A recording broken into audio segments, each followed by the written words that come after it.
नमस्कार विद्यार्थियों, श्री श्याम कॉलेज की ऑनलाइन क्लासेज में आपका स्वागत है। इस क्लास में हम बीए बीएड सेकेंड ईयर तथा बीए फर्स्ट ईयर के लिए जलवायु विज्ञान पढ़ रहे हैं और जलवायु विज्ञान में हम पढ़ रहे हैं वायु राशियाँ।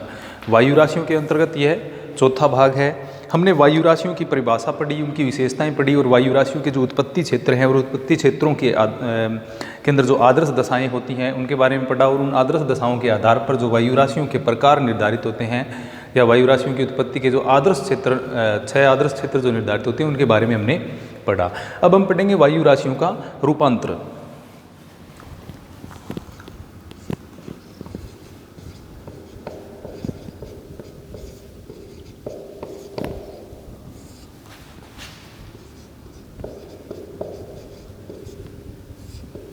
वायु राशियों का रूपांतर।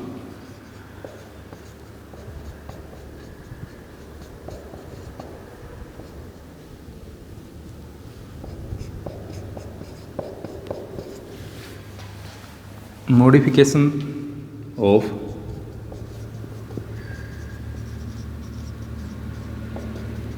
एयर मासेस, यानी वायु राशियों का रूपांतर। अब वायु राशियों के रूपांतर में हम पढ़ेंगे किस प्रकार से वायु राशियां अपने क्षेत्र से उत्पन्न होती हैं। जैसे कि हमने पढ़ा कि वायु राशियां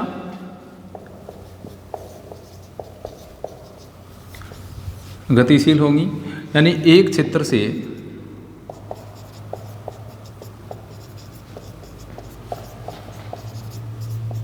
दूसरे क्षेत्र की ओर ये चलती हैं, यानी अपने उत्पत्ति क्षेत्र से ये दूसरे क्षेत्र की ओर जब गमन करते हैं, दूसरे क्षेत्र में पहुंचती हैं तो वहाँ की जो धरातलीय विशेषताएं, वहाँ की तापमान संबंधी विशेषताएं हैं, वहाँ की जो आर्द्रता संबंधी विशेषताएं हैं उनको ये करती हैं आत्मसात, यानी अपने में ग्रहण करती हैं और इनमें कुछ परिवर्तन भी होते हैं। लेकिन ये परिवर्तन अत्यधिक धीमी गति से होते हैं क्योंकि वायु राशियाँ एक बहुत बड़े क्षेत्र में फैली हुई होती हैं, इसके कारण इनका ज़्यादा परिवर्तन इनमें नहीं होता है। तो वायु राशियाँ गतिशील होने के कारण एक क्षेत्र से दूसरे क्षेत्र में जाने के कारण इनमें रूपांतर होता रहता है, इनमें मॉडिफिकेशन होता रहता है, यानी इनमें परिवर्तन है वो होता रहता है। तो इनके परिवर्तन के जो द्वारा जो भौतिक गुणों में किस प्रकार से इनमें परिवर्तन होते हैं वो हम देखेंगे। तो सबसे पहले प्रभावित क्षेत्र या पहुंच क्षेत्र की जो धरातलीय सतह का तापमान है वो इसको प्रभावित करता है। प्रभावित क्षेत्र या पहुंच क्षेत्र।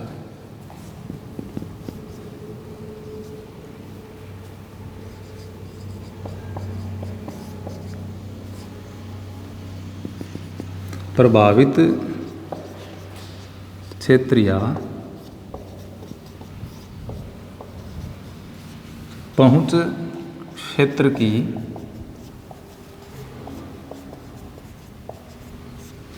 सतह का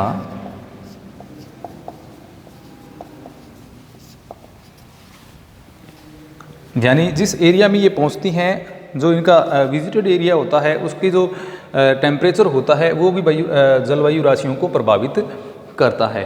यानी वायु राशियाँ का जो उष्मन है और जो शीतलन है यानी वार्मिंग और कूलिंग है वो किस पर निर्भर करती है, पहुंच क्षेत्र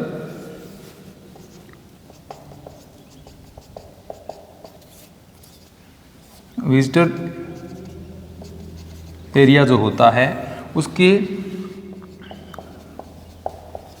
तापमान पर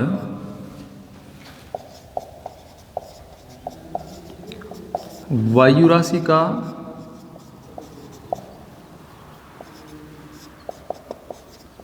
ऊष्मन एवं शीतलन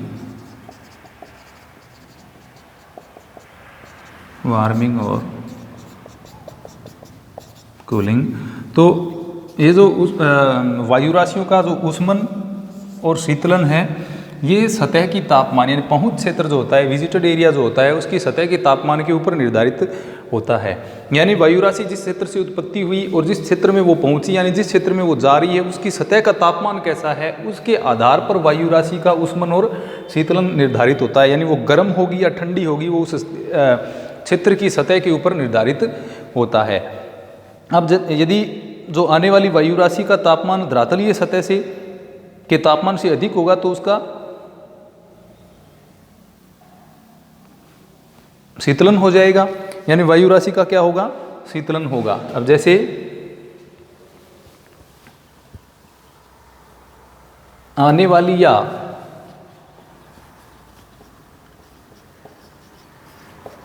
आगंतुक वायु राशि का तापमान यदि पहुंच क्षेत्र या विजिटेड एरिया पहुंच क्षेत्र की सतह के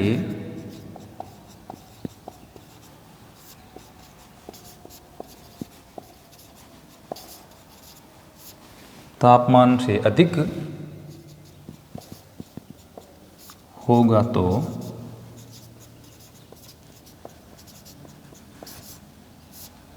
वायु राशि का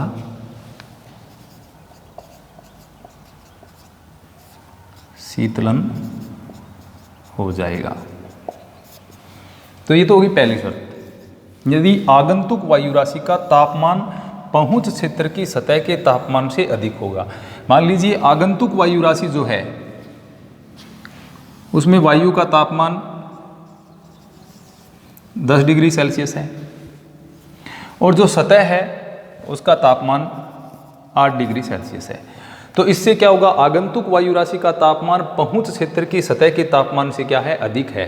तो ऐसा होने पर क्या होगा, वायु राशि का शीतलन हो जाएगा, क्योंकि आगंतुक वायु राशि ज़्यादा गर्म है, क्षेत्र है वो ठंडा है। तो यहाँ पर वायु राशि का शीतलन होगा, यानी वायु राशि का तापमान है वो धीरे धीरे क्या हो जाएगा, कम हो जाएगा। तो पहला कारण तो ये होगा कि आगंतुक वायु राशि का तापमान धरातलीय सतह के तापमान से यदि अधिक है तो वायु राशि का शीतलन होगा। इसके विपरीत यदि आगंतुक वायु राशि का जो तापमान है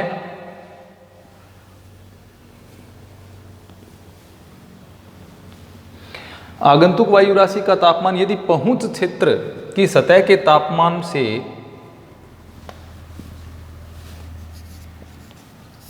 कम होगा तो वायु राशि का क्या हो जाएगा,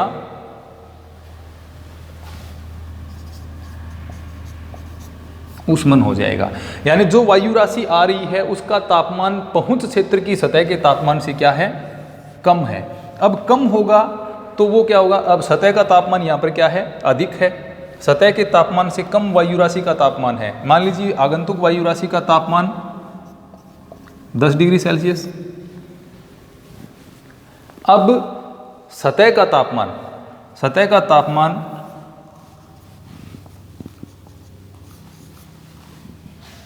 15 डिग्री सेल्सियस है। तो वायु राशि इसकी तुलना में क्या है, ठंडी है। और ये क्या हो जाएगा, गर्म है। तो यहां पर जब वायु राशि पहुंचेगी तो सतह का तापमान अधिक होने के कारण यहां पर क्या होगा, वायु राशि का ऊष्मन हो जाएगा। तो इस प्रकार से प्रभावित क्षेत्र या पहुंच क्षेत्र की सतह का तापमान है वो वायु राशि के रूपांतर को प्रभावित करता है। इसमें हमने पढ़ा कि यदि आगंतुक वायु राशि का तापमान धरातलीय सतह के तापमान से अधिक है तो वायु राशि का क्या हो जाएगा, शीतलन हो जाएगा। और यदि इसके विपरीत यानी उसका तापमान धरातलीय सतह के तापमान से क्या है, कम है, तो आगंतुक वायु राशि का क्या हो जाएगा, ऊष्मन हो जाएगा, यानी वो गर्म हो जाएगी। तो पहला तो ये रूपांतर का इसका कारण बनता है। दूसरा, अगर सौर्यिक विकिरण द्वारा धरातलीय सतह का जो ऊष्मन है, यानी सौर्यिक वितरण के द्वारा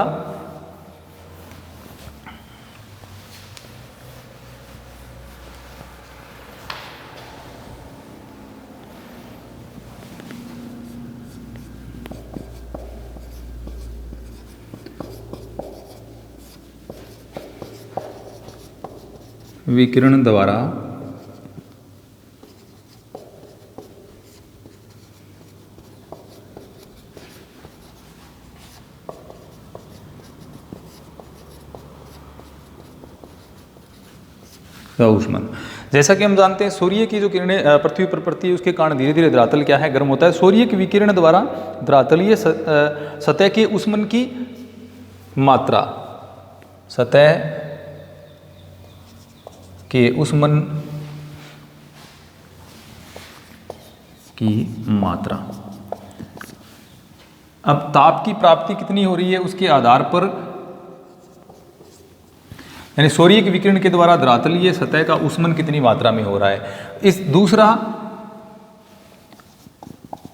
पार्थिव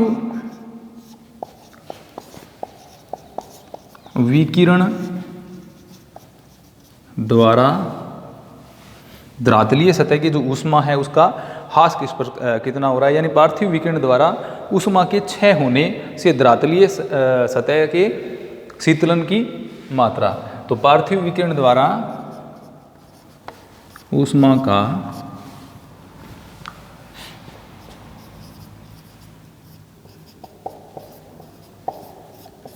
होने से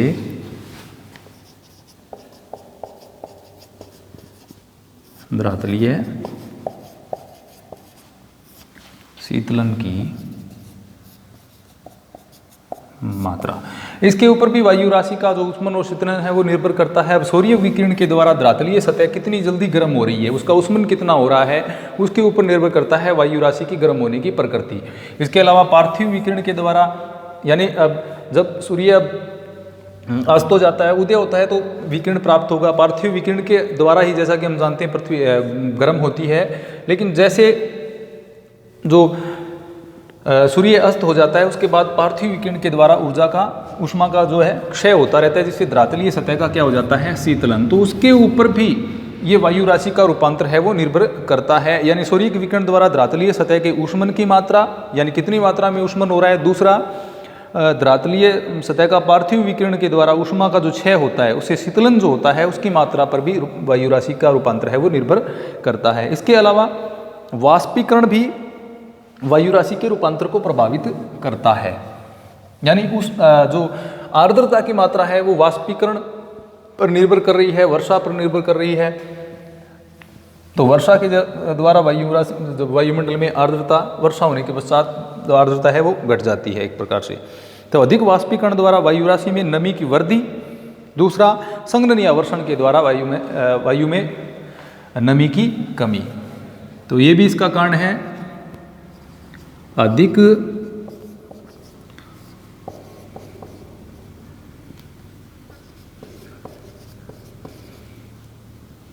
वाष्पीकरण द्वारा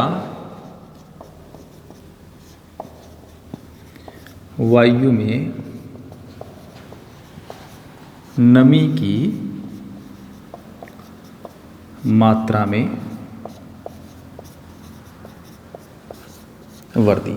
तो वाष्पीकरण अधिक होगा तो वहाँ जो वायु आएगी उसकी नमी की मात्रा जो है वो बढ़ जाएगी। यानी इससे भी वायु के रूपांतर पर प्रभाव पड़ेगा, वायु राशि के रूपांतर पर प्रभाव पड़ेगा। वायु राशियाँ अधिक वाष्पीकरण ग्रहण करेंगी तो उसमें मात्रा है वो नमी की बढ़ जाएगी। तो अधिक वाष्पीकरण द्वारा वायु राशि में नमी की वृद्धि, या संघनन या वर्षण द्वारा, या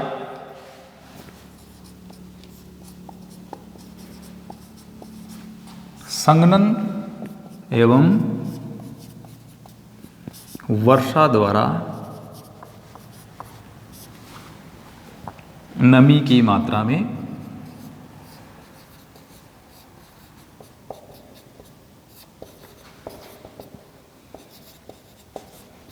तो इससे वायु राशि में क्या निर्धारित होगी,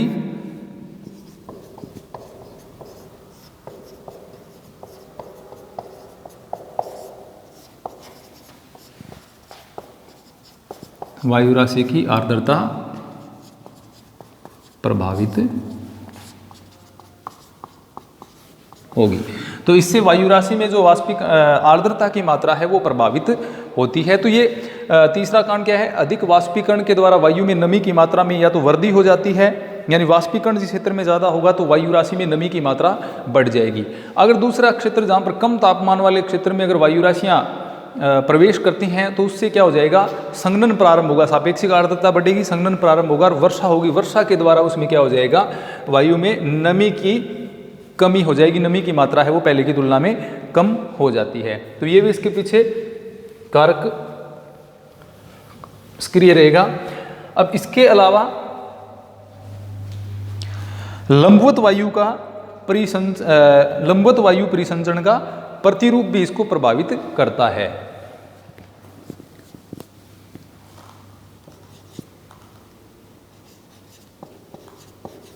लंबवत वायु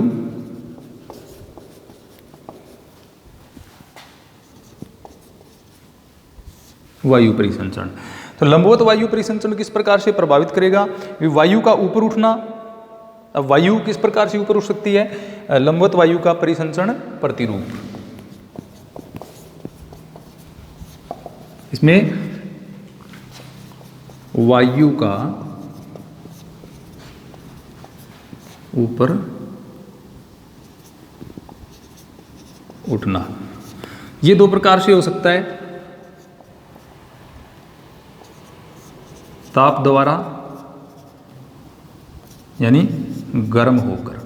वायु दो प्रकार से ऊपर उठ सकती है, या तो ताप के द्वारा यानी विकिरण के द्वारा वो गर्म होकर के ऊपर उठ सकती है। पहला तो कार्य ये हो सकता है, या तो विकिरण के द्वारा वायु परिसंचरण द्वारा वायु गर्म होकर के ऊपर उठेगी, या यांत्रिक रूप में वायु किसी अवरोध के कारण बलपूर्वक भी वो क्या हो जाती है, ऊपर उसको उठना पड़ता है। एक तो हो गया ताप के द्वारा, दूसरा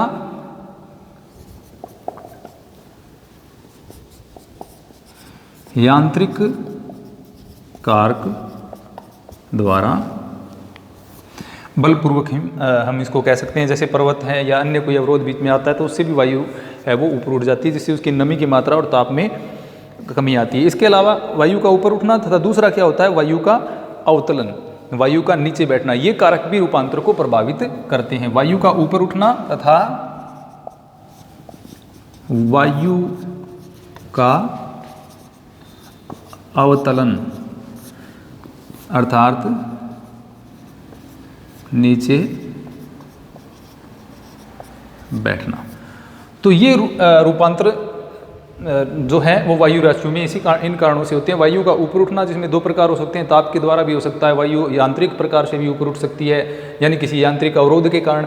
इसके अलावा वायु का अवतलन यानी नीचे बैठना, जब वायु नीचे उतरेगी तो उसमें भी तापमान एवं आर्द्रता संबंधी परिवर्तन होंगे। तो ये जो चीज़ें हैं, ये जो हमने कारक पढ़े, ये वायु राशि के रूपांतर पर सक्रिय होते हैं, यानी वायु राशि के जो भौतिक गुण होते हैं उनमें परिवर्तन इन्हीं कारकों के द्वारा होता है। एक तो जिस क्षेत्र में पहुंच होती है, यानी वायु राशि जिस क्षेत्र में आती है तो उसकी सतह का तापमान प्रभावित करता है। इसके अलावा सौर्यिक विकिरण और पार्थिव विकिरण के द्वारा जो ऊष्मा का क्षय वगैरह होता है या ऊष्मा का प्राप्ति जो होती है वो भी प्रभावित करती है। इसके अलावा वाष्पीकरण की मात्रा और वर्षा या संघनन की मात्रा है वह भी इसको प्रभावित करती है। इसके अतिरिक्त लंबवत वायु का परिसंचरण यानी वायु का ऊपर उठना या फिर वायु का नीचे उठना, ये कारक भी वायु राशि के रूपांतर को या वायु राशि के जो भौतिक गुण हैं उनको प्रभावित करते हैं। अब इनके ऊपर जो इन आधारों पर जो वायु राशियों में परिवर्तन होते हैं इनको दो श्रेणियों में रखा जाता है। यानी हमने जो ये चार चीज़ें पढ़ी, इनसे जो वायु राशियों में परिवर्तन होते हैं उनको दो श्रेणियों में रखा जाता है।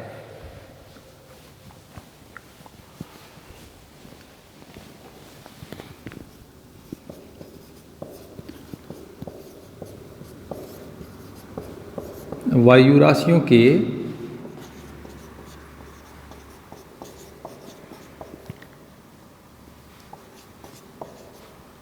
परिवर्तन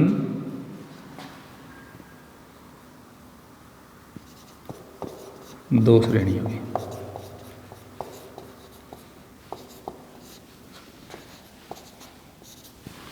अब दो श्रेणियों में किस प्रकार से होते हैं? एक तो इसमें पहली जो प्रकार आएगा वह है ऊष्मागतिक परिवर्तन। पहला जो प्रकार हो रहा है यानी पहला जो परिवर्तन होता है उसको क्या कहते हैं? ऊष्मागतिक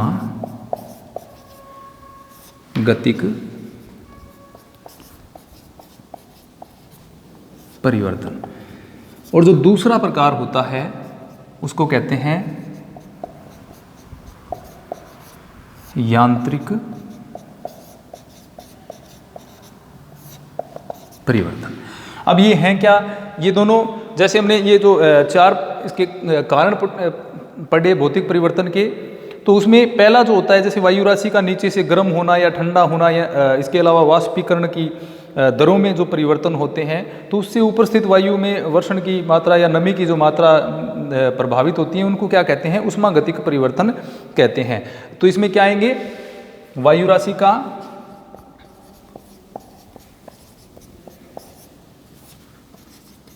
गर्म होना, जैसे धरातलीय सतह से गर्म हो रही थी, गर्म तथा ठंडा होना। इसके अलावा वाष्पीकरण, संघनन एवं वर्षण द्वारा आर्द्रता में परिवर्तन। तो वर्षण के द्वारा वायु राशियों का एक तो द्रातलीय सतह से गर्म होना तथा ठंडा होना, इसके अलावा वाष्पीकरण, संघनन एवं वर्षण के द्वारा उसकी आर्द्रता में जो परिवर्तन होते हैं उसको ऊष्मागतिक परिवर्तन में सम्मिलित किया जाता है। यानी वायु राशि के नीचे से गर्म होने या ठंडा होने, वायु की नमी में वाष्पीकरण की दर यानी कम या ज़्यादा के अनुसार जो परिवर्तन होते हैं, तथा ऊपर जो स्थित वायु आर्द्र वायु के द्वारा जो वर्षा से नमी में जो परिवर्तन होते हैं उनको क्या कहते हैं, उनको ऊष्मागतिक परिवर्तन के नाम से जाना जाता है। अब दूसरा रह गया यांत्रिक परिवर्तन। अब इसमें वायु का ऊपर उठना यानी उत्थापन, नीचे बैठना या विक्षोभों के द्वारा जो मिश्रण होता है, तो इसमें वायु का